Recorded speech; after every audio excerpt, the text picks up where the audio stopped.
भगवान कृष्ण को भगवान विष्णु के 8वें अवतार के रूप में और अपने आप में सर्वोच्च भगवान के रूप में पूजा जाता है। वह करुणा, कोमलता, प्रेम के देवता हैं और भारतीय देवताओं में सबसे लोकप्रिय और व्यापक रूप से पूजनीय हैं। उन्होंने हमें जीवन, प्रेम, खुशी, धर्म, मोक्ष, मुक्ति, भक्ति, योग, ध्यान, धर्म, सत्य के बारे में सब कुछ सिखाया। आइए जानते हैं श्री कृष्ण के श्री मुख से निकले कुछ अनमोल वचनों को। वह सब कुछ करो जो तुम्हें करना है, लेकिन लालच से नहीं, अहंकार से नहीं, वासना से नहीं, ईर्ष्या से नहीं, बल्कि प्रेम, करुणा, नम्रता और भक्ति के साथ। भगवान श्री कृष्ण इस अनमोल वचन के माध्यम से कार्य करने की नियत का उल्लेख करते हैं। जब किसी भी कार्य करने में अगर लालच होगा, बेईमानी होगी, जलन होगी, तो वो काम न तो सही होगा और न ही उसके परिणाम फलदायी होंगे।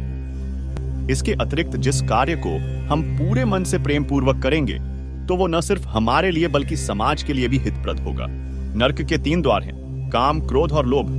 जो व्यक्ति कामी प्रवृत्ति का होता हो, जिसके मन में लोभ होता है और जो अत्यधिक क्रोधी स्वभाव का होता है, उसके लिए नरक के द्वार सदैव खुले होते हैं। अर्थात ऐसे व्यक्ति को तो सिर्फ नरक में ही जगह मिलती है। मैं ही सृष्टि का आदि, मध्य और अंत हूं। भगवान श्री कृष्ण ही इस सृष्टि के पालनहार है। वही इस संसार की शुरुआत थे, वही मध्य और वही अंत होंगे। जो आप जो चाहते हैं उसके लिए नहीं लड़ते हैं, तो जो खोया उसके लिए मत रो। मनुष्य सब कुछ चाहता है, पर सब कुछ उसे नहीं मिल सकता। आपको जो नहीं मिला उसके लिए पश्चाताप मत करो, और जो आपसे खो गया, जो आपसे अलग हो गया, उसके लिए निराश भी मत हो।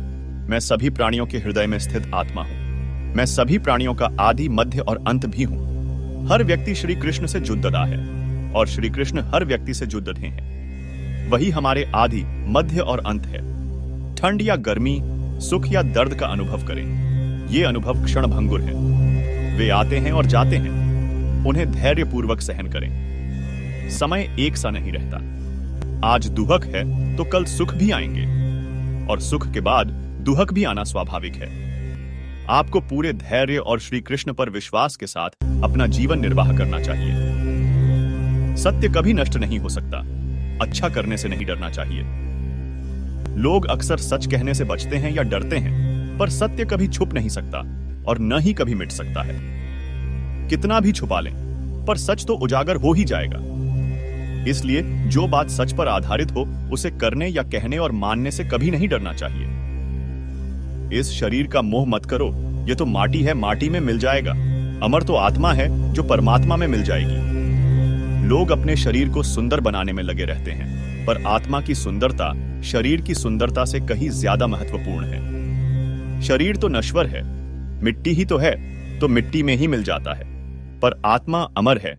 इसलिए आत्मा की सुंदरता पर ध्यान दो। आत्मा की सुंदरता अपने को श्री कृष्ण में लीन करने में मिलती है। जो हुआ अच्छा हुआ। जो होता है अच्छे के लिए होता है। कभी कभी विपरीत परिस्थितियां हमारी वर्तमान स्थिति को अच्छा करने के लिए आती हैं। मन चंचल है, इसे और संयमित करना कठिन है, लेकिन यह अभ्यास से वश में हो जाता है। मन चंचल होता है, यह इधर उधर भागता है और किसी भी कार्य की एकाग्रता का दुश्मन है। लेकिन यदि यह व्यक्ति के वश में हो जाए, तो इससे अच्छा कोई मित्र नहीं है। मन को एकाग्र करना जरूरी है, बस थोड़े से प्रयास और अभ्यास की जरूरत है। मेरे लिए न कोई घृणित है और न ही कोई प्रिय, न कोई निर्धन है और न ही कोई धनी। बस जो भक्ति भाव के साथ मुझे याद करते हैं, मैं उनका हूं और वो मेरे। कृष्ण कोट्स श्री कृष्ण उन्हीं के हैं जो श्री कृष्ण के हैं। भगवान तो बस प्रेम, भक्ति के भूखे हैं। जो भी उनकी भक्ति में लीन होता है, जो भी प्रेम से उन्हें याद करता है, वो सदैव उसका कल्याण करते हैं।